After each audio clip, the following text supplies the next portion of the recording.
Greetings, everyone, and welcome to another episode of the Critical Podcast. My name is Jimmy Good, and I am your host. And joining me this week are my go-to podcast compadres, Mr. Levi Fletcher.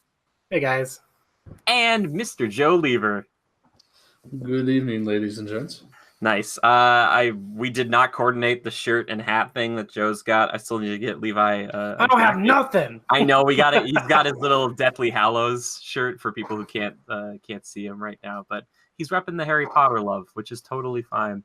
It's one of the best themed worlds I've ever seen in a theme park. I'm sorry, we're not talking about theme parks. We're talking about movies, games, TV, all that good stuff. And the past few weeks here on the Critical Podcast, thank you for bearing with us. We've been talking about Marvel because Marvel has just been going gangbusters. We're not going to get into it except for the fact that they have defeated, quote unquote, Titanic, and they are fast on the heels of catching up to Avatar insofar as being the Bring it down. Yeah, the highest grossing film of all time.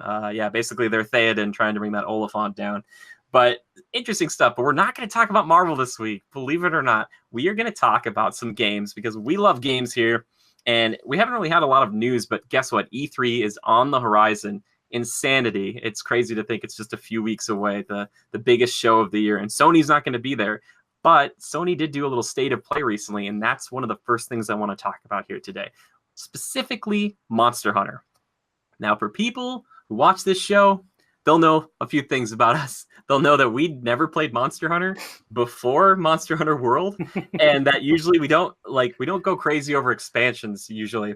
This expansion is so appealing to me in so many ways. To give you guys a little information, it's coming out, I believe, September 6th, a day after yours truly's birthday. It seems like it's kismet, but it's going to be for $40. But if you haven't purchased Monster Hunter World yet, you can actually buy a special edition for $60 that has that bundled in, which if you bought that and got into Monster Hunter World like today and had that expansion, that is so much stuff to do. Like you're set for like a long time. You are good to go. And I think that this expansion will probably be pretty nuts. I want to talk about it, though, a little more specifically because there are some cool new monsters and some new abilities. But I want to start with the monsters because we love our crazy monsters here. Give us the rundown.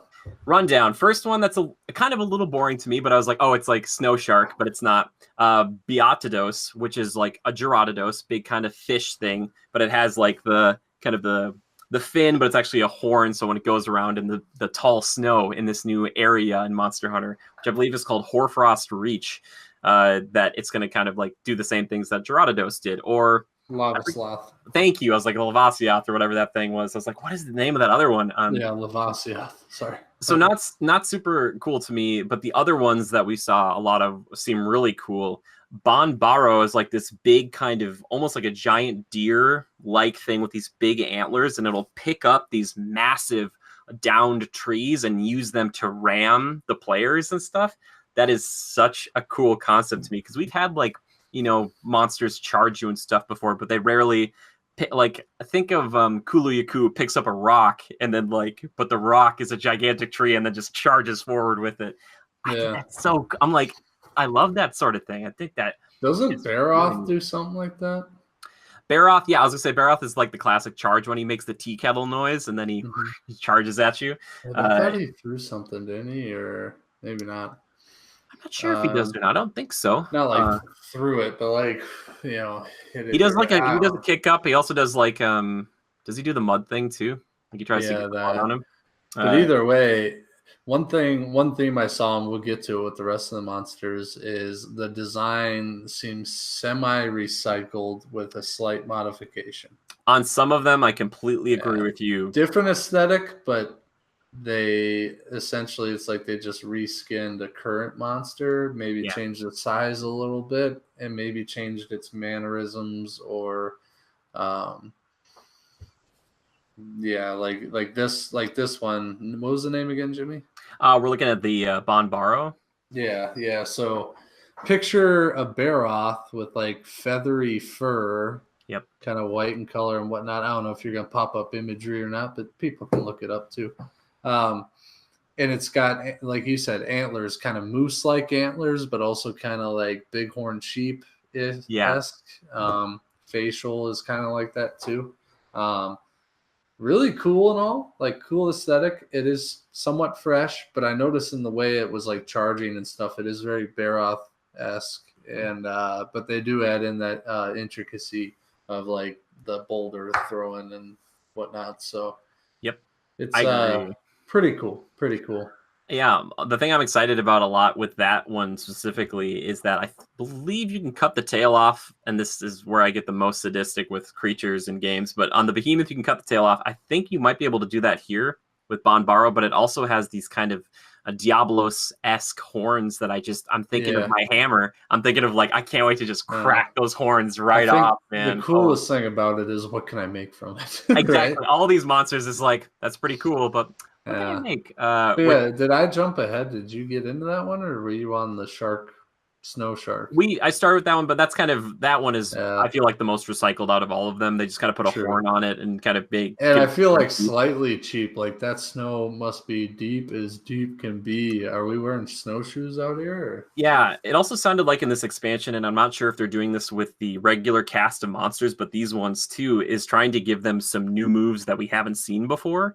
Some things that we're not ready for, because most of the monsters we fight nowadays, you're kind of like, I can kind of tell what it's about to do, and I can avoid a lot of the attacks. I'm not going to say I always avoid them, but I want to see some kind of different things here. But that's where the last two come into play. Legania was kind of the representation of ice in Monster Hunter World. It was the only monster in the game that had an ice elemental attack. No longer. My dream came true. We now have Velkhana, which is this big ice dragon. Think of that was the creme de la creme. We're saving that one for last, because that's a return. I put this other one at the top just because this one I think is going to be like the new Elder Dragon. So think of like a Kushala Daura or whatever, or Daora, but it's their next big, like, really tough, kind of maybe Nergigante of this expansion.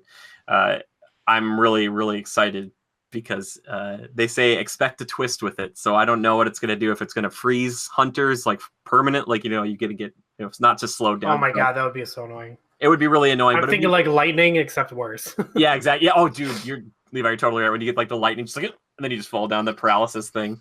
You're going to need one of those gillies. Like a frost gilly. Yeah, a frost gilly for sure. That one I think looks really cool, and it's no pun intended, but I love ice dragons. To me have always been so appealing. I think they're just so cool, and I like to see that they're really giving an elder dragon a chance to do that, because we never really had that. Like I said, Legania was close, but it wasn't like now. This is like a pure, like, it's like a big scaly, crazy looking thing with ice on the fringes of its wings, and oh boy, howdy, I can't wait to see what weapons you can make from that. The last thing I want to talk about is a returning fan favorite, and looking at it, this for me is what, like, I really like Odegarin. I know that's kind of Joe's mainstay, but I kind of wanted something more wolf and bat-like at the same time. But this is the Narga Kuga, which apparently is like I said, people have been wanting this for a while.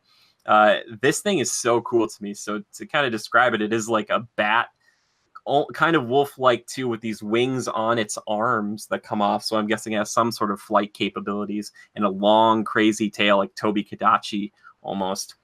I'm in love with the design of this thing. I think it looks so cool. Like, it's got that aggressive kind of Nergigante piercing gaze, and I'm just like, that sounds pretty good to me. Wait, I'm confused. So is this the bat-like one? Yeah, this is the bat wolf thing. Yep. Yeah, which did look awesome. Ancient forest locale, so new to the core game, really, which is cool. Yep. Do you get a little puke out of it, or I do? Yeah. They said that he's going to be bringing in all of his moves. Yeah, a little bit of that too. Bringing in his moves from the old games, but some new ones as well. Cool. And we saw it, I think, fighting Rathalos at one point, which was kind of crazy. Like, Rathalos being kind of the poster child, just the red dragon of the game. It's just like, oh, if you can fight Rathalos, you're doing pretty well for yourself. But I think there's just something cool. I think the color, too, is really fetching to me. Levi, from the ones we talked about here, those are the kind of the big four we're getting that we know of so far. Any of those to you would be exciting to fight? Sure. Good. I've been out of the game for a little bit with this series, so that's okay. That's totally fine. I know you played it a little bit, and we kind of had you. It's just like a hard game to play casually, you know, because there's just so much to do in there. So you kind of, I remember having that problem with our friend Drew, is like we had to get him through certain missions so he'd get to the certain rank so we could do like harder missions and stuff, which apparently they're adding a new master rank to this game too, which I was like, oh, crazy. I started a little bit after you guys, so you guys carried me actually through a lot, because a lot of hunters couldn't kill Anjanath right away, and so you guys carried me through that.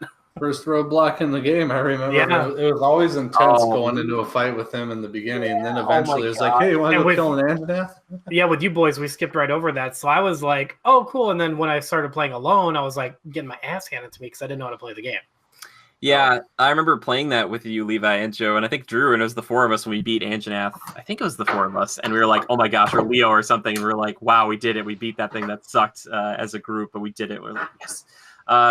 But I think I was mistaken. I don't know if it's so much the monsters getting new moves, but it's the hunters who are getting some new moves too. Listen to this. Be able to use your slinger with your weapon drawn. Nice. I know that doesn't sound like a lot, but to people who've played this game hundreds of hours worth, oh my God. That's worth it. If I don't have to put my sword away to use a flash pod, huge. Also, cheating. That's cheating. I swear. Well, then does that kind of like change the sword and shield a little bit? It doesn't. I guess it doesn't make it as desirable, because that, for people who don't know, the sword and shield, like Levi was saying, was the one item in the game that, like, and I think, I'm not sure about how items work, but if it's just your slinger, I get why they would do that, because you might not be able to pop a potion and have your greatsword still out, like you put it in one hand and, you know, chug it. So it sounds like it's just the slinger that you can do that with, but that's still amazing, because like I said, the flash pods, kind of buying yourself that little bit of time to blind the monsters, is really cool too.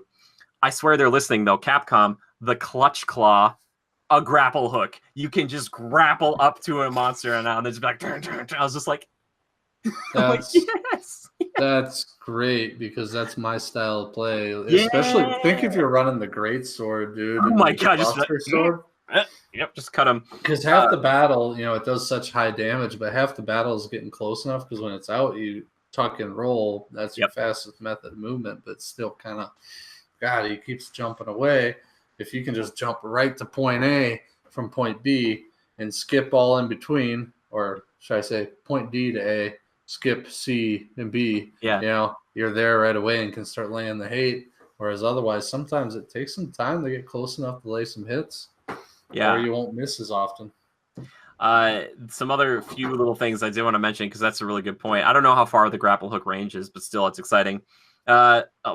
The light bowgun being able to reload while you're dodging, or while you're evading, that's a really cool thing too. Man, that's not. It seems almost physically impossible, but I like it. It encouraged me to use that weapon more, which I did start doing towards the end, and it is fun.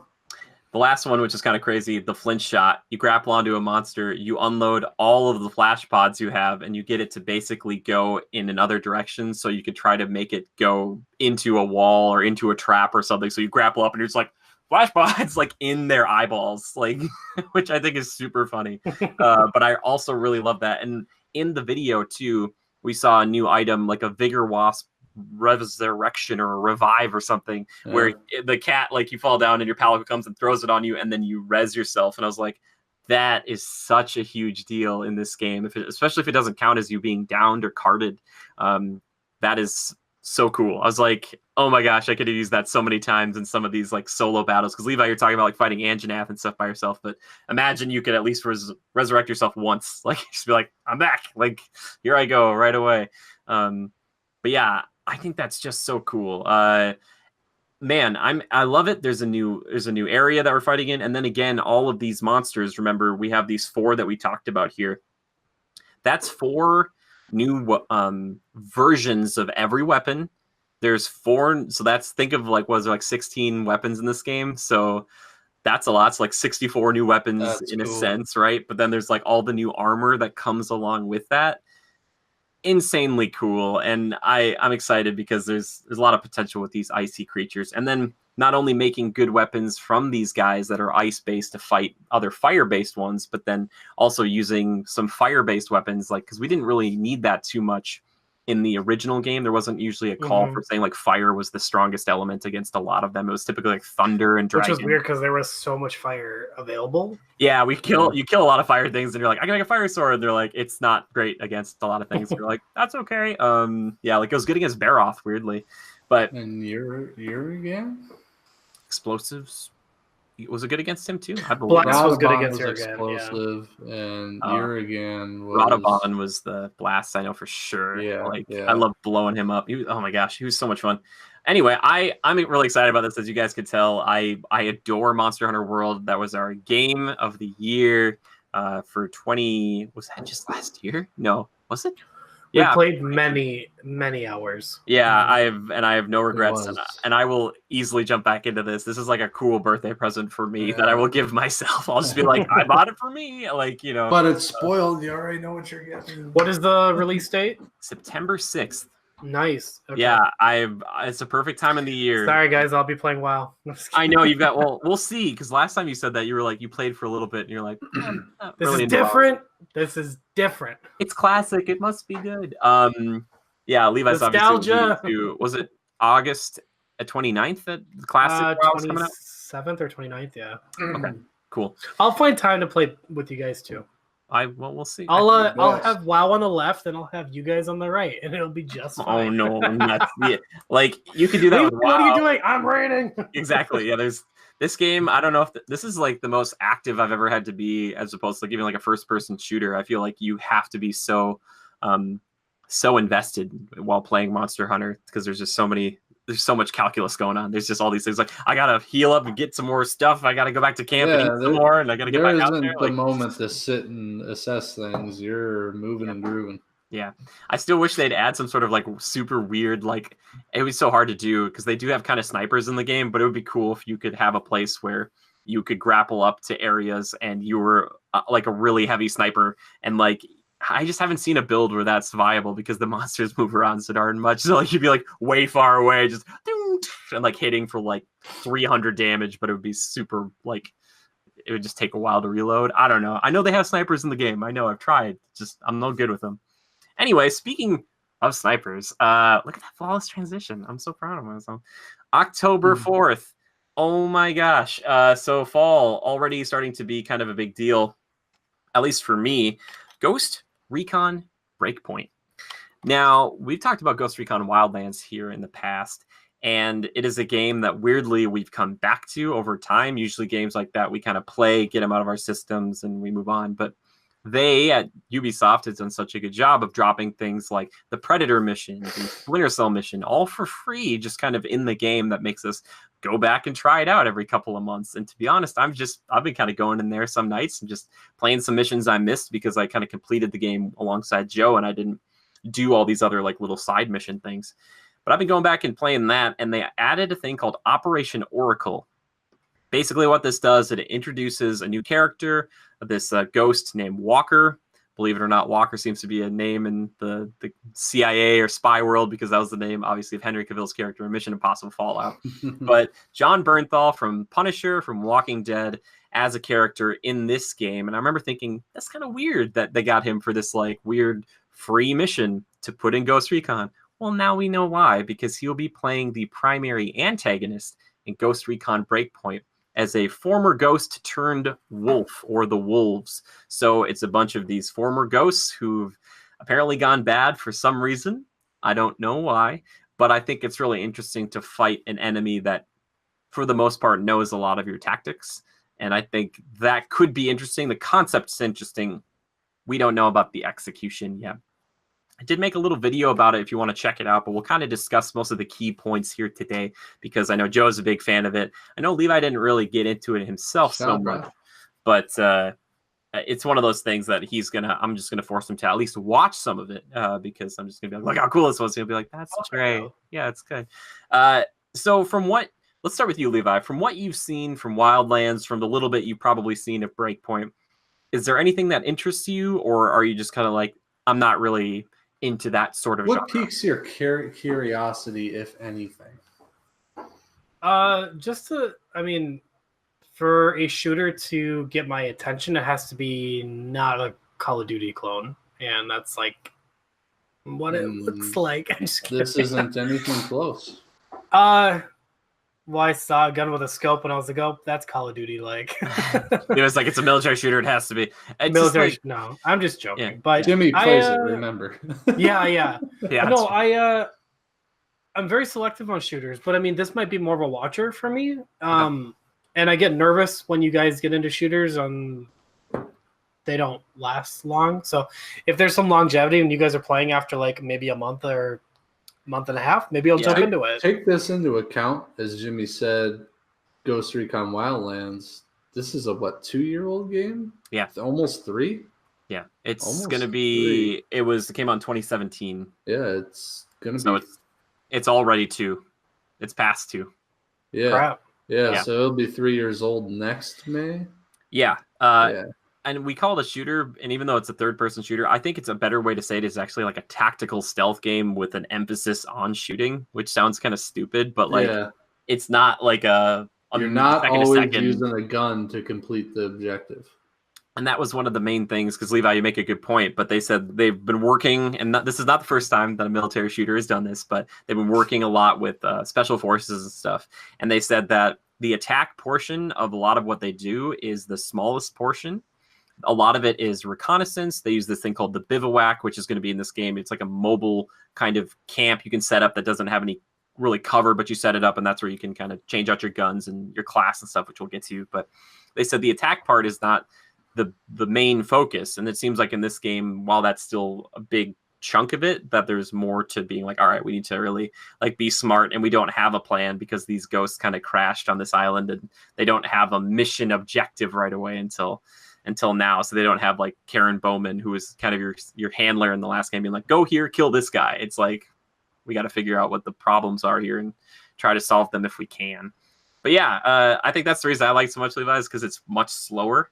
Okay. And I like to look around and like to plan my little attack, but then also these moments where like a guy will almost spot you and you shoot him, and then like the AI is like, oh my God, that was really close. And I'm like, no, it's fine. It's fine. I can't believe it was that game, but wasn't there a gripe of your guys's that like it wasn't as stealthy as other Tom Clancy games? Was it that game, or was there another game that you guys were like not so keen on? Maybe that could have been it. Okay. I guess the problem in that game, because Levi, you make a really good point. There were 2 things that were really frustrating for stealth wise. You couldn't cut through fences, which you can do now, which is amazing. That's you can actually cool. like blow torch through them, and now you can move bodies.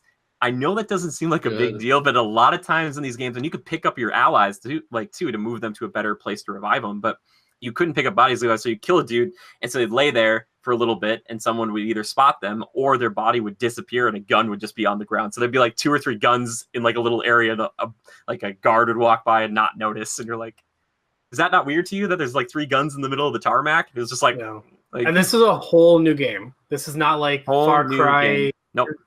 New same engine. It's not new done. So get this, Ghost Recon Wildlands started with 30 developers. Now they're working with a team of over 1,000, because that's how well Ghost Recon Wildlands did. It sold like insanity. Like it sold super duper well. So Ubisoft is like, all right, so for the next couple of years, we're going to have the group kind of still focus and kind of still drip feed a little bit of this like fresh content to people for free, but then also have a team be working, like a huge team be working on this next installment. So you're right. Well, I wonder why such a small development team when Tom Clancy games have been around forever. Like, you know, Ghost Recon never really, it had a very specific market because it was pretty linear, a heavy stealth emphasis, and it was kind of in that Rainbow Six area where it was like hardcore gameplay. Like a lot of it was like, if bullets hit you, they're bullets, so they hurt you. It's not like a lot of games like Gears where you can eat some bullets and be like, I'm fine. So it never had a huge market, but once they moved that idea and brought it to the open world and the 4-player co-op open world stuff, which we're seeing more of nowadays, but a few years ago, I don't think we had as much of it, to the extent where it was like at any time you could start with 4 players. It wasn't just like, oh, eventually you could do the multiplayer and stuff. I think that's what put it on the map, because it wasn't as popular. It had a very specific following. I felt like, maybe I'm wrong, there's a lot of fans out there, but it was never like Call of Duty or something like that, where it's just like, no matter what they make, it's going to sell tons of copies. And you know, I get Splinter Cell mixed up with all this too, because I've always seen the dude with like the green binoculars. Yeah, and so Sam. Yeah. Is that all connected? They're night vision Like, goggles. Jeez. Yeah, Sorry. no, that's fine. That's totally fine. So that's Sam Fisher. Yes, he's from Splinter Cell, but that's all connected. All the Tom Clancy stuff is more or less connected. They don't talk about too much, but Sam Fisher did pop up in a mission recently in Wildlands where you can kind of work with him for a minute. Difficult mission, by the way. Oh my God, Joe and I had to turn down the difficulty because it was that hard with 2 people. I was like, no, we're not doing this anymore. So you guys more of a fan of like the Splinter Cell games, or more of like the Rainbow Six, like the Rainbow games, or like what do you? All of it? Is it just all like Joe? the new thing? You know, if I really wanted to just drop dough, I would probably play all those. Sure. Like Rainbow Six Siege, which I see a lot of people have been playing, still are playing, has really, put its mark on the map. But this game, the really appealing factor to me is that it's not your standard like team deathmatch or like eliminate the other enemy players on the map. It's more so like cooperate with your team. It's a little more leisurely. It's intense, but it's more enjoyable in the fact that it's a broader scale thing, and it's all a connected deal. It's not just multiplayer matches where we did well here. Okay. So the open worldness and the design, the aesthetic. If there's less limitations like a Call of Duty game, maybe then it might be something I might be interested in. Well, that's the thing. There really aren't any limitations. I mean, there's some linear path to it, like mission-wise, mission to mission, and here you have to go to this objective and start doing this, and here's what your objective is. But you still got to get there. Hey, You want me to call in a helicopter? You want to steal that helicopter? You want to go to the airfield, steal a plane, or etc. You want to take the truck? Is there any like Sorry, I had to keep jumping questions. Is there any prerequisite games that I'd have to play before playing this new one? That's a good segue, Jimmy. You should cover it with what they showed in Wildlands, which you experienced. So I was kind of like saying earlier, Levi, they put a little prelude like mission in there for people who are interested in kind of the lore, even though you can kind of probably parse it together when you actually get to Breakpoint. The nice thing about the Tom Clancy games is that you don't necessarily need to play like the ones prior to it to appreciate it, because it usually is a rotating cast of like nameless, faceless ghosts, especially now that we're customizing how they look and how they, they carry themselves or whatnot. So you don't need to have played prior games to appreciate this. And if you haven't, that's okay. But for me, I already see the kind of 2.0 aspects of it as opposed to being like 1.5. Like you had said, like with Far Cry New Dawn and Far Cry Primal, those games were like, all right, the Far Cry before it, and then we're going to make one that's like 9 months or a year later, but it's just going to take all the assets we have and just put some new missions in there and call it a new game. But like this seems like they are reacting specifically to the fans' wants. Like I was making a wish list for this, and watching this, I was like, they're checking off all of my personal boxes. They covered boxes. it. Shit, there goes my content. I was like, yeah, if they added a grapple hook, I was almost going to be like, I'm out. Like they're listening. Because that to me, I was just like, I wouldn't even got to make a video. Exactly. I was going to do it. But yeah, I don't think you need to have played any other games before this. But if you played third-person shooters, the nice thing is that it is, like, for instance, Joe's wife, Haley, she had never really played a third-person shooter. She had never really played any games, and we got her, she played, like, some Halo 5. She was playing Griffball or Robot Ball, she calls it. But she got so into Ghost Recon that she would play it while Joe was at work when she was, home in between jobs and whatnot. And she could, as a slower pace to it, and when she played alongside us for like the first few times, she was so good because it's all about communication. You just be like, okay, Haley, do you see number 1 over there? Okay, good, he's yours. Like you can take him now. And she just done. Like, and she's like, it's very user friendly if you like a little more of a slow pace thing. When the bullets start flying, which is usually a bad case in a Ghost Recon game, it's like that's when it gets hectic, because if you take a few bullets, you're like, oh my gosh, it's like, if I got shot with bullets, I would not be doing well. And this very like have to heal yourself. Team based, very like yes. You guys talk. Okay, cool. Both yes to both. And like Joe was saying though, the interesting thing about this one now is if you are playing alone, and more often than not, you will get injured even when you're in a squad. You can heal yourself in a big way now. So like if you take too much damage, your max health goes down, and then you might not be able to aim as well, or you might have a limp. So you have to like go. So if you are playing by yourself, there's this kind of survival behind enemy lines. Like you're not getting the support you would normally, and you have to like literally bandage up your leg, or kind of like Far Cry 2 had this where you kind of like pull a bullet out of your arm or something. Like that kind of stuff to me is like, oh, that's really intense, and I kind of like it. Like especially if you're alone, you're like you're sitting behind a tree and you're just like they're coming, and you're just like, oh my god, like. Like, and that's when you're laying down, going prone with this new kind of elemental camouflage kind of like predator where you're like putting mud over yourself. There's snow you can do that with apparently I said leaves, like grass and brush and stuff.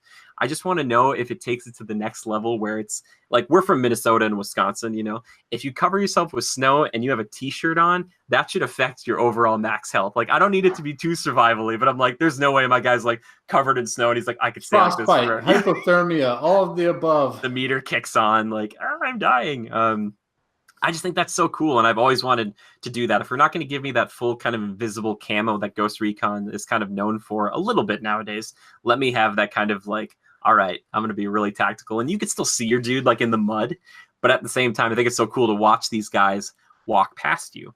And as I said in this video too, Levi, the AI has gotten a little bit better or a little more realistic. So if Joe starts causing problems over there in the past for Ghost Recon Wildlands, all of the enemies would know where all of us were. So like I'd be hiding and they'd all be like, oh, he's over here too. And I'd be like, no, you saw Joe. He's over here. Oh, that'd be annoying. Yeah. Now it's going to be like if Joe causes a problem, they're all like, they could be walking past you.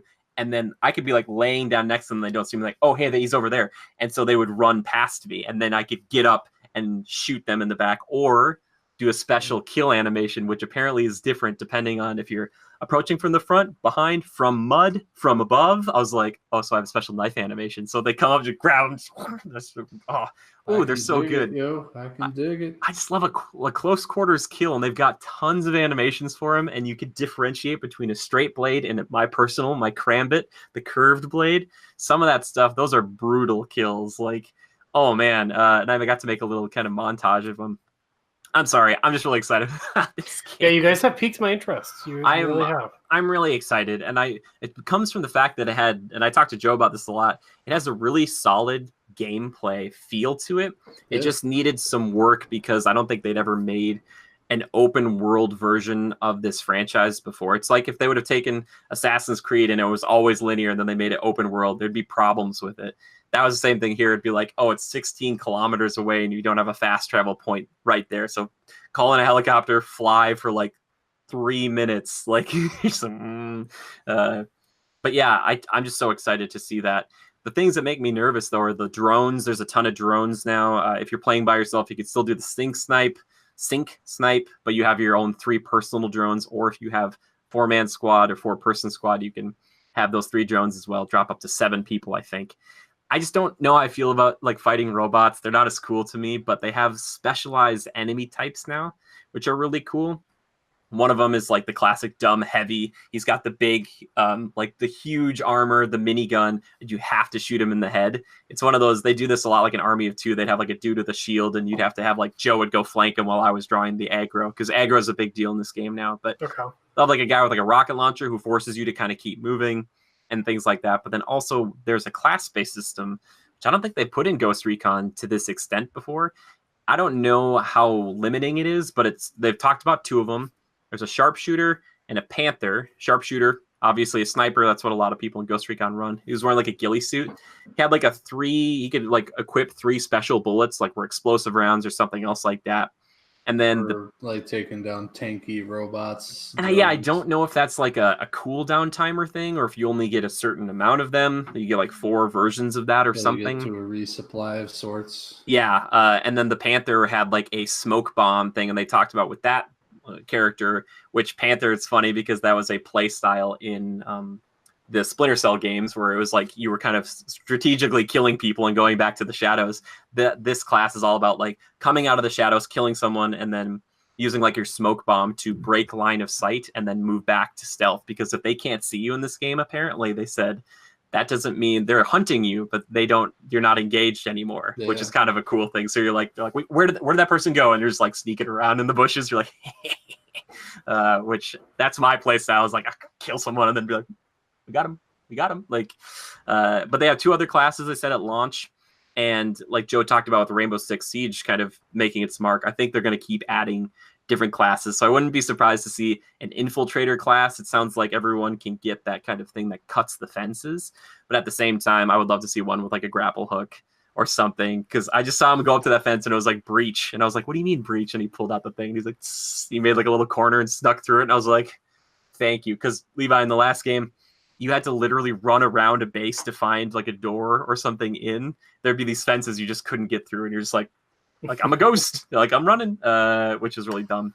So it kind of pulled you out of the game a little bit. Yeah, or like if they didn't have reinforced fences, you could blow up fences with a grenade and no one would know, which was really dumb if you were like far enough away. So it's like, it's pretty dumb. So yeah, didn't do that. But yeah, any other questions you have, Levi, about it, or any other thoughts you have, Joe? I want to know. No, I'm good. Okay, you're good. Levi might check it out. Joe, are you in for sure? Yeah, I am in for sure. I mean, I came back to Wildlands after 2 years, essentially. I think it's worthwhile. You know, they add in little tidbits of DLC that make it even better. And they've added a lot more little technical nuances to this new one from our synopsis here that will only enrich this game beyond what Wildlands was. The content is enough to keep you busy for quite some time. Yeah, that's another thing about it. They also tend to add in multiplayer features, which is cool. I think that could be better, like the Wildlands one that we played, where it's like team deathmatch. You know, it's different than any team deathmatch you'll ever play, but at the same time, I feel like I want just a little more out of it. There are some things that are just a little unbalanced and just purely chance and luck and stuff. So, yeah, I don't know. I know it's going to be good. They're proven. Think about this. Excuse me. They 30 developers and they release a game, Ghost Recon Wildlands. It sells like hotcakes. Didn't really have any downfalls. We loved it, and we're critical. Yeah. And now they've got how many, Jimmy? Over 1,000. And they had 30 on the last one. At least they said they started with 30, but still, I was like, you got it. Like Ubisoft was like, okay, the investment is there. Yeah. Clearly, they're putting a lot of eggs in the basket, and the fact that it still feels intimate, which is usually like when they usually make it get a bigger team, they're always just like, it's so much bigger, it's so much better. But like, I don't get that sense yet. It still feels like this is kind of like a small team like feel, or like you are just one part of this big world. It's not like, oh, look how big and impressive you have become. It's like, nope, you're still a person. Think about this, Jimmy. You know, Anthem has been a great game. You know, it has its drawbacks. It could be a lot better. Yeah, could be a lot better. I just want to kind of shift the conversation a little bit, but if they would apply the same, essentially just bring the Anthem lore and the Anthem aesthetics and controls and everything into this world, and kind of your missions are kind of spread the same way throughout this open world. I think that's the recipe for a good Anthem game. If only Ubisoft would have had a hand in that one, huh? And also like just making it that you're always in the open world as opposed to being like, I'm back at a fort and then going to the open world. Exactly. It's like Ghost Recon, it's like, that's not the case. If that fort was just in the open world and you just go back to it and you walk right in the front gate and there's no loading screen, how cool. Which that's a good thing you bring up to kind of talk about like the fort in this game, the bivouac. I don't know how like the gunsmith is coming back. I don't know how you're going to be able to get weapon parts or how you'll be able to upgrade if they'll have skill trees and stuff. I just remember the skill tree in the last game really pissed me off. It was really stupid. And getting gun parts was dumb too, because you'd have to go to a specific place and find a specific part for a specific gun. I don't totally mind that, because it's not like, oh, you leveled up. It's more like, you know, they make you work for it. Like, you have to go infiltrate this area. They make getting that like gun attachment, like your under barrel grip, fun. Like, it's like, I had to work for that. I busted in through this entire facility, killed all these people, and got my attachment. Or they'll just like that's a fun way to do it. I don't like to just, oh, you leveled up, here's your new attachment. That's like Call of Duty-esque, which it works for that game, but for this game, I think I like that they like, you know, make it part of the objectives. Well, really. sometimes it's just like in a random place, though, and it has nothing to do with anyone. And also, we were talking about this before, but Haley went and got a ton of those for you. So I have no Yeah. remorse because, like, you'd be like, yeah, man, don't you have this gun in the stash? I'm like, no, I don't. We didn't But go do here's this. something that I like too is that there is almost an endless selection of guns. Like every Yeah. time I play, I want to just like, here, I want to try this one. I want to try this one. And I'll change my loadout like Yep. 5 times per sit down. The gunsmith, which they added in Future Soldier, it was so cool because they had it like with, I don't know if it was like Connect or whatever they had at the time, but you could like open it up, so it was kind of Tony Starkish a little bit. So you'd like open up your gunsmith and you could like spin the guns around, and just taking out parts and putting in new parts was so fascinating to me. And maybe this is just an American I never thing, experienced that, but that would be cool. but it's the gunsmith is the same now, Joe, that you see like in Wildlands, and I think it's coming back again, where you pick a gun, it basically opens it up, and then you can like overgas or undergas its system. You can Okay. change it to like the different barrels. You can add suppressor scopes, you know, Yeah. different The magazines, different stocks. customization is decent on these. Yeah. You know, it's not like a first person Call of Duty where, oh, dude, I got this camo. It is sick. Yeah. Because there really isn't a big accentuation on that. It's not too much of a show off piece or anything. You know, it's a cool little nuance. Like, they have some cool ones, don't get me wrong. Like, I like running the MC black camo or whatever, where it's kind of gray, white, and black, greenish mixed in. But, you know, a technical nuance they probably didn't need to do, but it just adds a little bit of flair and makes you feel accomplished as you do it. But yeah, I don't know, attacking out your weapon and like, I prefer this site to that site, and oh, I'm doing this mission, which is going to be much more close quarter. I'm going to switch to my SMG, and no, I do not want the holo. I want this one because it's a little more panoramic. Boom. Yeah, You know, I know.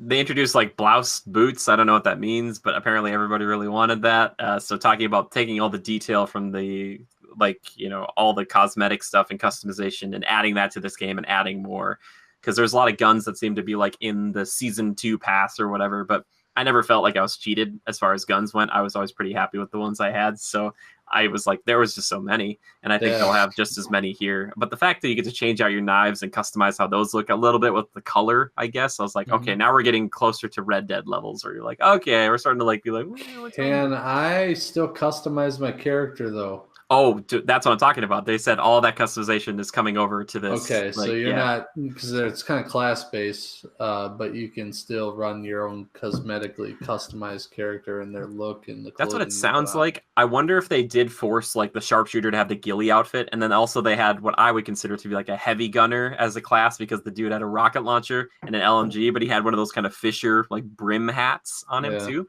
So I was like, oh, Joe would kind of like this class, even though it's like an anti-ghost class. It was just like, all right, dude, light the fuse. And like, that was the guy who like shot the rocket and then grabbed the LMG and was like,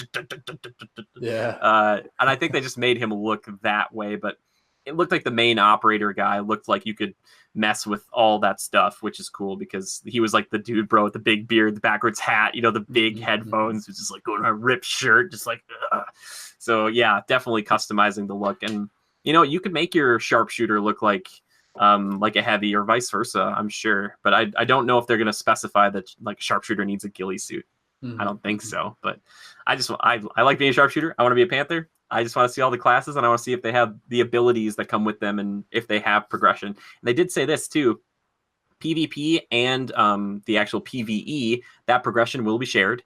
So if you do play a lot in the player versus player right away, you'll take that stuff that you've gained and unlocked, and you can bring that to the PvE and vice versa. So there was one problem with the PvP is you start at a disadvantage. It's not like leveling. Yeah, so if like you wait, we if you're went not against there, really high level people, and it was tough. Yeah, and it's hard to level up when you're doing that. That's the same problem I think every PvP game has, because like if you start Call of Duty like a month late and you start playing the first day, like no matter what guns you get, it's just like you got people who are just going to be all over you, and you're just like, where are you coming from? Like it's a lot of map understanding. I think feel like most of like Call of Duty, for the most part, you can get there no matter where you start. It's mostly like I know where I'm at, and I know to avoid somebody or to get an upper hand on them, this is the route I take, and I know I can grapple up to that roof, go through the hatch in the top, that sort of stuff. Yeah. Yeah. But yeah, I'm interested to see how that kind of plays out going forward. Again, I don't really care about the PvP in this game. I'm all about the player versus environment and playing with my buddies. And if I have to play alone, I think there's a new type of kind of as emerging gameplay, as a friend of the show, Leo Vader, would say from Game Informer. He's like, I think there's some kind of cinematic quality just being like, my guy's like basically by himself kind of hobbling to behind cover and trying to heal himself while these people are bearing down on him. I think those will make for some really cool moments. It's like, ugh, that's so cool. If you have to play by yourself. If you have to, yeah, exactly. We won't. And then, like, if I go down, Joe can come and pick me up and bring me to another area and then hit me with the revive. I don't know if they'll do a healer class, but I hope they don't almost, because, like, nobody wants to be that. I mean, everybody has the same ability level there, right? Yeah, and it's nice that everyone can get that thing to cut through the fence, too. I was like, oh, if you give that to one class, that's the class everyone's playing. Like, the guy who can cut through the fence, the person who can cut through the fence. It's like, shortcut. Yeah, because like it wouldn't make sense then. Like I get the sniper thing because like only a sniper would have like the specialized sniper bullets, but like you can only have the butane torch. It's just you, and you're like, okay. Yeah. The fast travel thing in Wildlands is nice. I like that it's like you have to know that location first though to travel there. Yeah. I'm sure they'll do it in this one, but I don't always have to take advantage of the fast travel. Sometimes I find enjoyment in the travel to the location. Sure. Or talking strategy as you do it. Or sometimes there's something to do along the way. Yeah.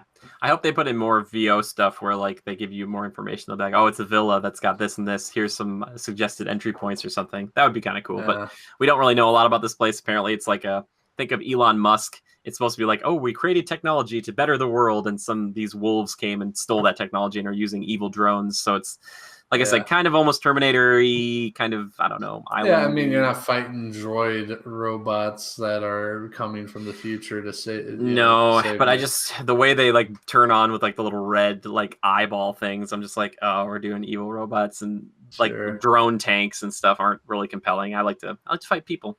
Yeah, also, like remotely controlled things like the UAVs and stuff that they send out. That's cool. Like, look out, we got a UAV above, take cover. Yeah, I hope that's what I think would be cool is like that is like the radar jammer from the other game where you like always try to take out that guy first. Like, all right, we got to take out the guy using the UAV. So it'll just be some dude standing somewhere with like an iPad who's just like beep, beep, beep, beep. And you just find him and take him down. And then they're like, oh, we lost our drone man. That's a cool concept to me. Anyway, we'll talk more on the hypometer later, just because for both these things, I'm very hyped for both, and I don't think I should actually give it a rating because I'm too excited. So hopefully, I'm right there with you. I'm really stoked. But yeah, Levi, I hope we've given you a little something to think about here, and maybe it'll be something you're interested in. Like I said, a little more tactical. I'd like to check it out. So. Much more slower paced. It really is worth it, Levi. I think. I don't think it's a huge risk, I think you would find some enjoyment of it no matter what, hanging out with us and just kind of exploring. It really is kind of like you don't always have a direction. You can just kind of, this looks interesting, let's check it out, and boom, you as the team, you're just taking out this big compound just for fun, and it really is fun. And I don't know. Killing people just for fun. We'll continue to peer pressure you into this one. Yeah. Okay. He's like, that's fine. Yeah. Okay. Well, I'm so excited about that. So, 2 games within a month of each other that are coming out. I'm actually kind of happy that the expansion is coming out before, even though I could put money on this. I think the Monster Hunter expansion will have more stuff in it than Ghost Recon Ghost Recon Breakpoint. I don't want to say that for sure. I'm just saying for me, Monster Hunter is one of those games where it's just like, here's 4 new monsters. I'm like, cool, that's like another 100 hours, like or 2 or like 50 hours or whatever. Yeah. But yeah, I'm really excited for both these things, and they're coming out this fall. So again, September 6th for Monster Hunter's World's Iceborne expansion, and then for Ghost Recon Breakpoint, we're looking at October 4th. Oh my gosh. Guess where we'll be playing them here. It's going to be sweet.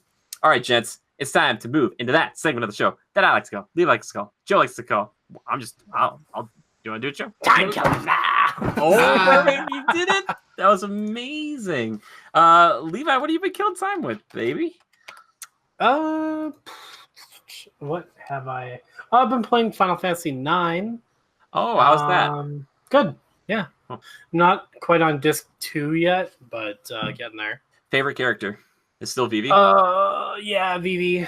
How about Freya? Any love for Freya? The characters in this world are so weird. I know, they're super weird. there's a lot of different classes in Final Fantasy. Like I get that, and then you like got Quina, and you got these characters, and you're like, what the fuck? Blue Mage. That's a Norse god. Yeah, she can jump really high. Mm-hmm. No, it's great, and then I'll be moving on to Final Fantasy 12. I don't have a lot of time for games lately. That's why I haven't been streaming as much either. But wait, did you get a copy of 12? Not yet. No. Oh, wait, are you gonna get it for PS4? No, for Switch. Oh, for Switch, because actually, Missile Mage sent me it for PS4. Oh, all right. Do you think would you actually play it? Because he would lose his mind. He's probably listening to this right now, and he's like, "Please, somebody play it." I can play it on PS4, sure. If you wanted to, I'm just saying that's an option. He sent me Nier Automata too, so that's one of the things I'll be killing time with. But yeah, I'll hit you up when I'm done with 9. We still gotta finish Chrono Trigger. Yeah, Chrono Trigger. And I'm playing Albion online, just like a little web browser indie game. It's pretty fun. And and there's also another kind of like Monster Hunter game I've been checking out called Dauntless. Dauntless, dude, do you like it? I haven't played it yet. So oh, I actually just downloaded it, and I'm gonna start it soon. So. It had a huge presence at PAX West when I was there in 2017. I was like, "What is this game?" And it was It is Monster Hunter, not as deep as Monster Hunter, but a very interesting kind of more colorful Monster Hunter too. Yeah, that's cool, man. It's on Steam. Okay. Yeah, and I'd like to play Spyro too. I've got a list of games I'm still trying to get through. So. Oh, the Spyro trilogy. Yeah. Do you have it now? I don't have it. No. Okay. Yeah, it's one of those games I know people have been talking about. They liked it. It's on my list. It's on his list. We got to play Risk of Rain when it comes to consoles. Anyway, now that our Wednesdays are opening up, you might see me stream more. So that would be great. I'll tune into that. Joe, how about you, man? What have you been killing time with? Keeping up on my Game of Thrones season 8, loving it, and fuck the haters.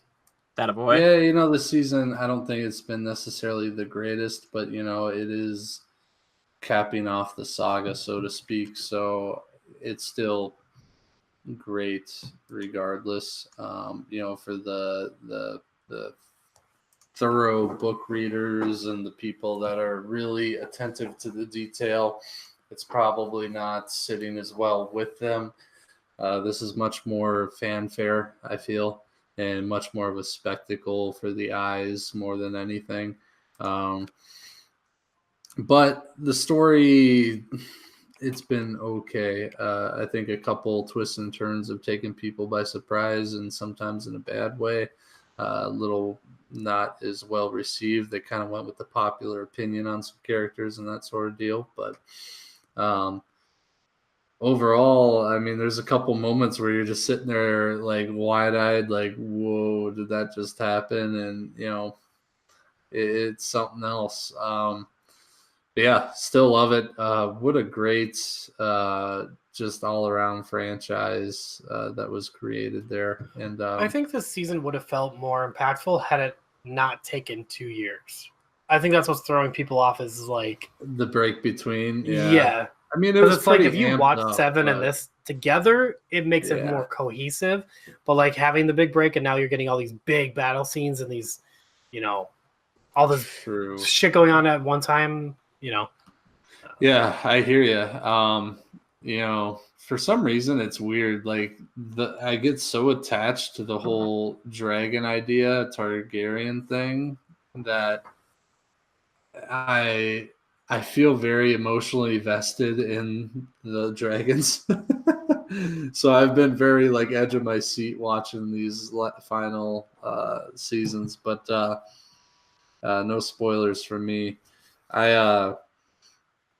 The characters are great. I like how they're really twisting like beloved characters and really, making you question your stance throughout the series and stuff like that.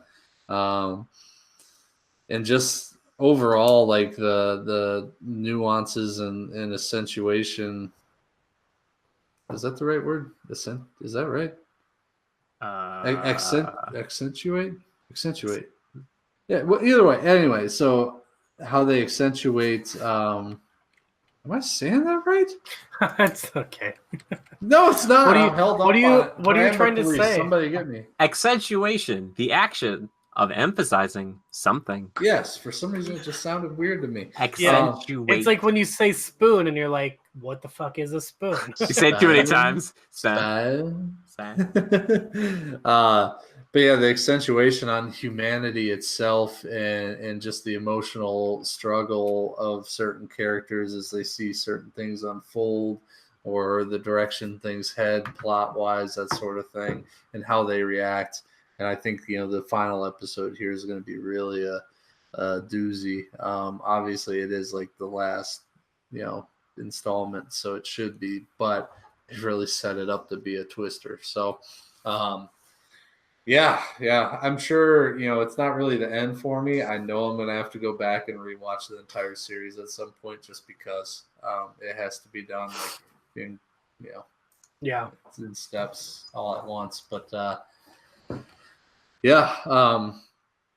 it's right up there with Lord of the Rings for me. Lord of the Rings will always be top of the pyramid, but I mean, this has been one of those things where it's just like a constant, more 8 seasons worth of, hours upon hours of great content. And, I've actually gone back. I've listened to the first book, most of it. I'm almost done, and I'm going to go through those some more just to kind of, gather some of the finer details, so to speak.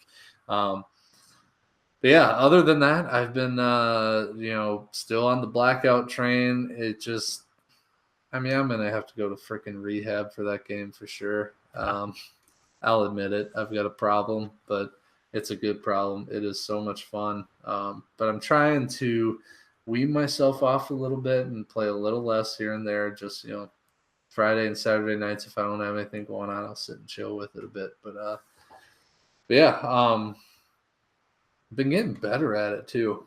It is interesting, a competitive game like that, to kind of, like I'll research a little bit and look up, pro play, and I'll watch YouTube and like, oh, that's interesting how they did that. That's a really good tactic, and just the little nuances you can pick up on that'll make it better.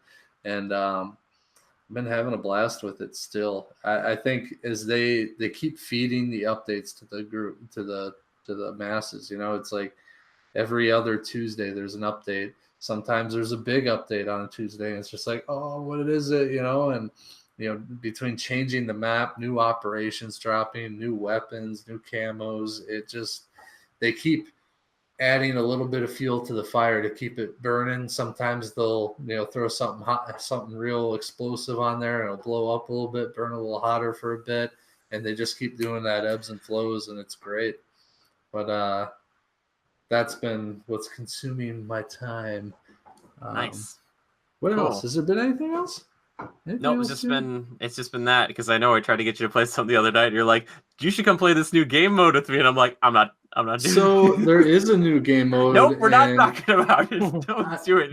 It's called Prop Hunt. It is actually really cool. It's an interesting little multiplayer game that they introduced, and for anybody who's interested, you literally, it's like team deathmatch, only one team on one side gets 30 seconds to hide, and you are literally a prop. So some inanimate object normally that would be on that map, and it really jumbles up so you can't memorize what they are every time. But like, you can be a chair, a candlestick, a couch, a table. Oh, I've seen that in a freaking lamp, right? Yeah, and you literally go and hide. You can lock yourself in place and then pan around and look. And the other team gets a standard gun. And it changes all the time. And they have to go through and literally decipher the whole map and find the props that are hiding, And you have health. The props get a chance to lay duplicates of themselves to like deter the enemy. And they can also... and you can change 3 times. So if you start as a candlestick, you want to be something else, boom, you change your toolbox. You don't like that, or you're running from somebody, boom, you change to a crate. Do you actually get to move as a candlestick? You can move. My God. It's really cool. So if somebody sees you and they're about to shoot you, boom, concuss them. And you get 1 concussion per item you change to, but you can only change 3 times. So you can cuss them and you run away. Some people play it really smart and they move the entire time and they just watch their map and listen and they try and like outplay the other people.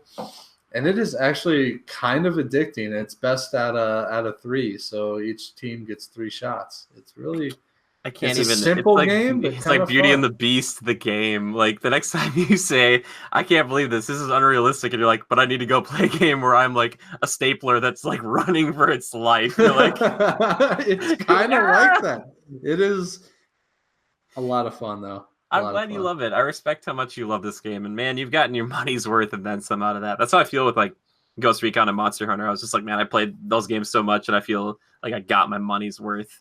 Like, and I still do from those. And it sounds like obviously you're still in it for this. We'll see if the next Call of Duty is as big of a deal. I know Modern Warfare 4 is the kind of the rumor that's percolating and circulating. So we'll see. I don't know. They'll probably just bring everything that you like from this game into that one. Makes sense, right? Yeah. For me, I will be brief. I basically recently just watched Italian Job again. I was trying to find heist movies that would be good, great movies I've never seen before, but I've seen Italian Job. It's been a while.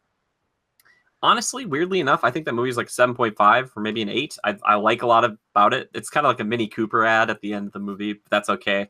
Charlize Theron, I forget how much I really like her as an actor. Like, she's had an interesting career. I forget she's in Mad Max, and then she's also in the Fast and Furious movies now. Like, she's got a pretty interesting range. But oddly enough, in this movie, there's only like 4 or 5 guys. It's like Jason Statham, Mark Wahlberg, Seth Green, and this other guy who are the main like kind of 4 thieves. They don't get as much development as a lot of the Ocean's 11 crew, which is so weird to me. Maybe it's because those other guys are so famous, but I kind of wish the movie had focused a little more on like their relationships, because it's not really about that.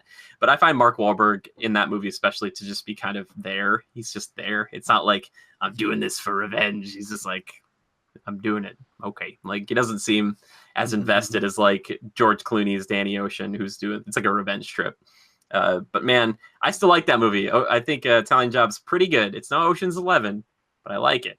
I'm trying to find other heist movies. So if you are listening to this and you think of some other heist movies I could watch, I watched Logan Lucky recently. I've seen The Art of the Steal, Oceans 11, 12, 13, and Oceans 8. But I've heard the Thomas Crown Affair is pretty good. That's Pierce Brosnan back in the day. I love my boy Pierce. He'll always be my James Bond. I don't care what people say. Yeah, that's pretty much it, besides some Ghost Recon and some Nier Automata when I get the chance on Mondays. Usually streaming that on Mondays. Just getting through that game. It's really cool. All right, now we get to move into my personal favorite segment of the show, community feedback and questions. I asked our lovely Legionnaires what they're most excited about or what they would just basically love to see coming into E3 2019 here. This one comes in from Yorin Evers. We know Yorin. Oh, by the way, Yorin, congratulations. They just had a little baby. They did over there. So Well, a félicitaire to you and your wife. Congratulations. I think that's how you say it. He said either a new Jade Cocoon or a remake of the first Jade Cocoon, which I had to look up. Jade Cocoon was a PlayStation game that was about RPG elements mixed in with virtual pet management, which sounds pretty cool. Reminds me of a Dragon Egg game too around that time that I really liked. Missile Mage says Final Fantasy VIII remaster, unsurprisingly. Don't need a full remake. FF12 style remaster will do me. Or even a port at this stage. I hear you. Lots of other stuff. Our buddy Simon, he says, I know this is not very original since it's another remake, but I want a Dino Crisis remake or a new entry in the series. Capcom's going to do it. Capcom's just been remaking stuff lately, and they're crushing it. They're doing such a good job. They had an amazing start to the year with Resident Evil 2 and with Devil May Cry. Ooh. Ryan Lehman, he says, I hope for an Evil Within 3 being announced. I think a lot of people do, man. And then we have got Bad Gentleman over here, Andrew on Twitter, saying, just give me Animal Crossing. He knows it's coming, but he just wants it. And the funniest one I had to get from our friend, the Hashtagonist, he just said in all caps, Dragon's Dogma 2. He is a stalwart champion of this game. He is actually speed run it in like 7 minutes. I've seen him do it, and he just wants the sequel. And then I just said, did you enjoy the first one then, with a bunch of winky faces? And he just said, it's all right. He's showing restraint, and I respect that a lot. Any game for you guys that like a dream game that you'd love to see pop up at E3 this year? Oh, geez. FF7 remake. They're going to show more of that. They had a little blip of it at State of Play, which it looks gorgeous. Well, remember we talked about a while ago that each installment of that game is supposed to be like the length of a regular game because that's how big Final Fantasy VII is. Like if you had to remake it all, take your time, baby. Right? I'm just like do it the way that it properly needs to be done. Joe, how about you? Dude, I don't know. That's a loaded question. I don't know that there is one in particular. I'm getting what I want. I know expansion and now the Ghost Recon stuff. So there's nothing wish listy that I'm hoping gets revealed at the moment. You know, some predictions of mine. I feel like with the way battle royales have been as of late, I feel like there's got to be something that somebody's been working on under the radar that's going to pop up. Sure.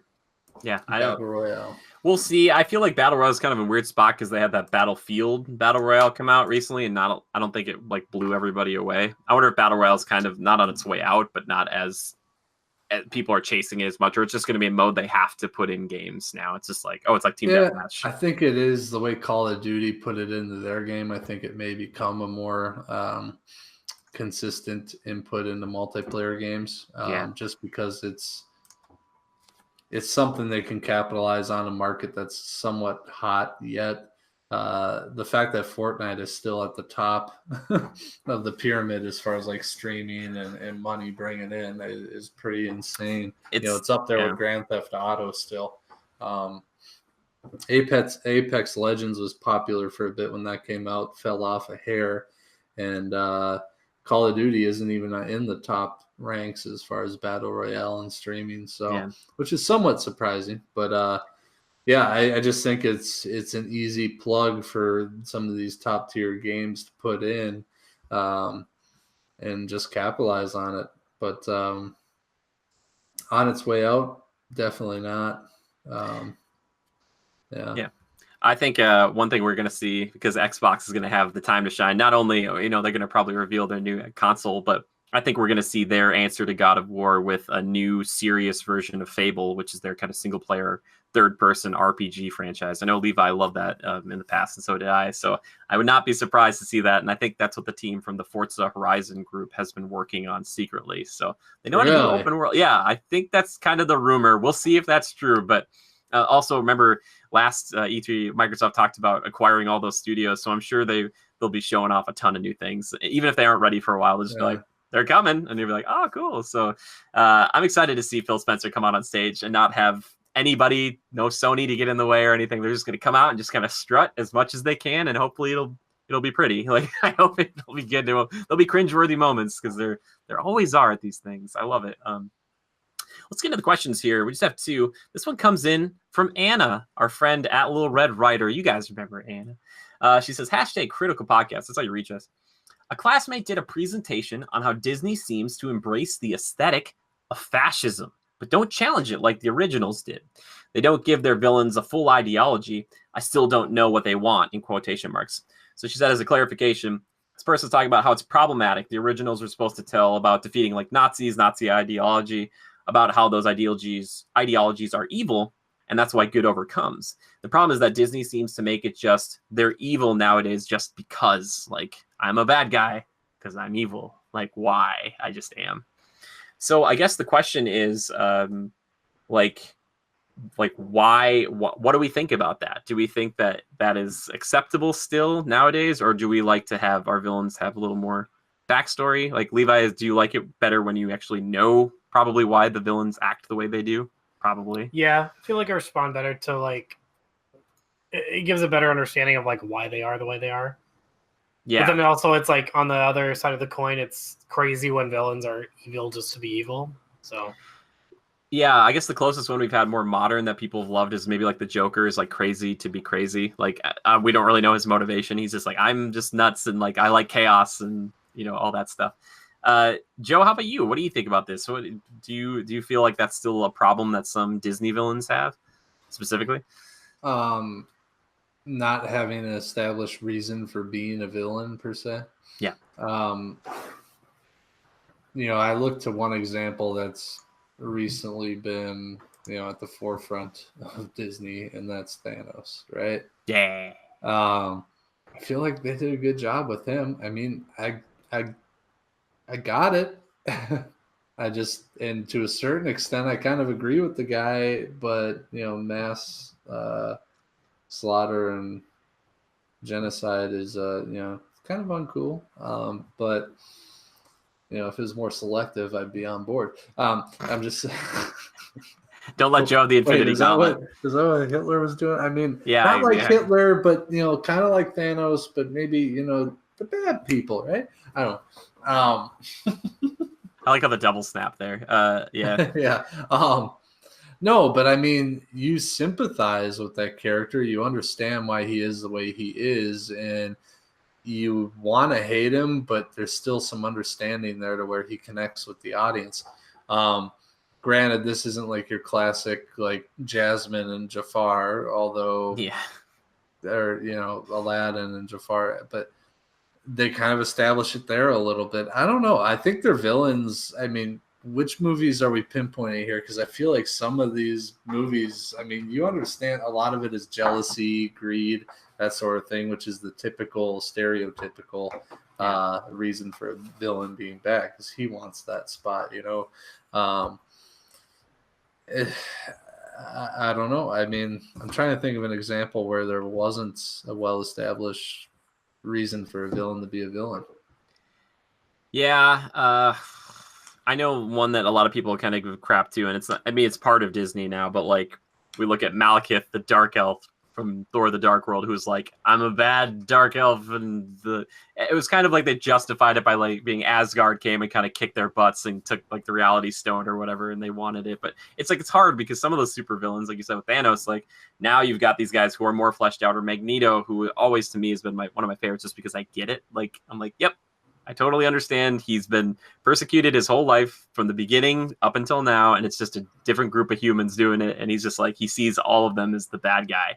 So, and that's why I think a lot of people like Killmonger. I know this, again, we need to get back to like the Disney stuff, because I think of like one of the weird ones was Dr. Facilier, which a lot of people might not remember, but he's from Princess and the Frog, and he's working with these spirits on the other side, like the other side, quote unquote. So like these evil spirit demons, to like make sure that Tiana doesn't build a restaurant for like real estate reasons.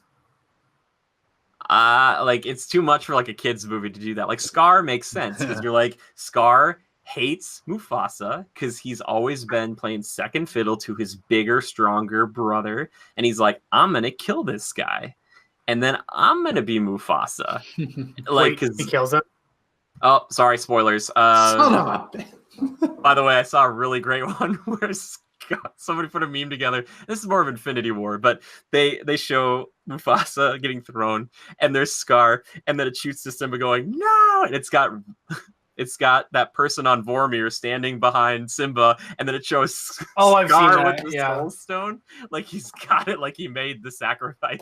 I'm like, you gotta be kidding me. I think I sent that to you. You might have. I don't know where I was just so happy. Send me your Infinity War and Endgame memes, for God's sakes, please. Except the one where the frickin' puppy, the beagle puppy dies. That's not cool. Oh, so yeah, Thanos does the snap, and one of them is John Wick's beagle, and then and then he just says shit.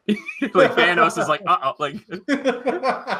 What do they call? Has anybody seen the new John Wick movie? Because I do want to see it. Comes out this weekend. Is it this weekend? God, yeah, I want to see it too. I might have to see that. I like Keanu Reeves so much. What do they call him? What's the name they give Baba him? Yaga, dude. Yeah, dude. Baba Yaga's coming. Hey, Thanos, you got Baba Yaga after you will not survive. That'd be so scary. Like, even if you were Thanos and you felt really comfortable, you're like, oh, there's this one just like person who's coming for you, and you're like, oh, cool. So like, was there a superpower? It's like he doesn't have any. He's kind of like this Black Widow or this Hawkeye, but he just kills everybody, and they're like, he's like, oh, good. Good. Like he is the epitome of death. He's just death. Just think if he showed up while you're farming one day, you're Thanos, and he just shows up there in his full suit, and you're like, how did a person get here? Standing on the edge of your field, you're out there with your bag of fruit. Yeah, I was gonna say but whatever. Yep, attaboy, Joe. Yeah, the gardening tool, for crying out loud. I feel Anywho. bad, like we're not answering your question, Anna. But sorry, I'm trying to think of. I think Joe made a really good point though, because I was watching the older Disney like films, and you look back to the very beginning with Snow White and the Wicked Queen, who just hates her because she's envious of her beauty. And I think a lot of villains in the past were one note because it was kind of trying to tell kids like, don't fall for one of these like deadly sins of being like, I am envious or I am greedy, because it will lead you to death. Like look at Scar, or not Scar, but look at Jafar, who gets way too greedy, and then he basically is his own undoing. I just don't understand why you're like, I'm gonna wish myself to be Sultan, the world's greatest sorcerer, and then a genie. I just jumped to that like world's greatest sorcerer and cut it there. I'd be like, I got 2 wishes left. I can make myself Sultan because I can like blow everything up. Or you know what I mean? Like you're like unstoppable at that point. He's like, you know what? I'd like a little bit more. I'm like, that's where the greed kicks in, baby. Yeah. But yeah, I think that's an interesting question. Anna, if you do hear this and want to do a follow-up, please, or if anyone in the comments kind of hears this and has a better answer for us. I think the closest like Nazi ideology that they had was Scar, and kind of showing him like lording over the hyenas in a weird way, and they were kind of like his Gestapo, like when he moved in.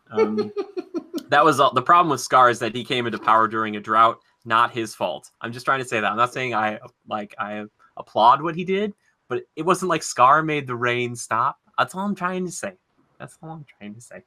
Yeah, great question. Last one. It's going to be a little bit lighter here. This one comes in from Missile Mage on our Discord, which you should join so you could kind of throw questions at us anytime. If you could define each other as a movie genre, what genres would you all be? Joe is a horror film. Horror, for sure. For sure. Terrifying. Sick I'm always and scared. sadistic. No, Joe's a buddy cop movie. He's an action comedy. Damn, bro. For sure. If anybody's a Paul Blart I can mall say cop, that it's specifically. Joe. That's me? I'm just kidding. Joe. I'm an action comedy, like, not that. What's a good action comedy? Joe, you'd be like a Wedding Crashers. Fun. You'd be like a what? How about It's not even genres. what's the one Specific with film. Mark even. Wahlberg and All the other guys, Will Ferrell. Yeah.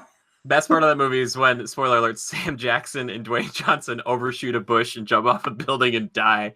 Like they're like, Exactly. here we go, they fall. Yeah. Oh man, I was shocked at that moment. Yeah, Joe, your action comedy for sure. Oh god, your action comedy. The horror too. I like some horror. I'm an action comedy horror. He's Cabin in the Woods. Yeah, actually, I love that movie. So whatever, man. Okay, as long as you're happy with it. Levi, are you still with us, or are you glitched out?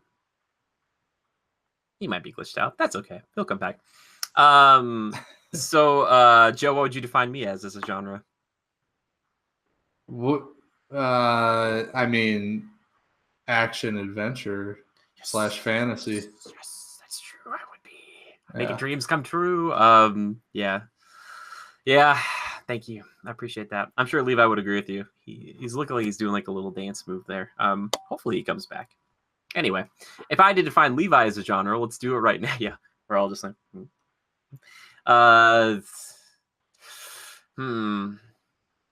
murder, mystery, romance. Yeah. That's what I would give Levi.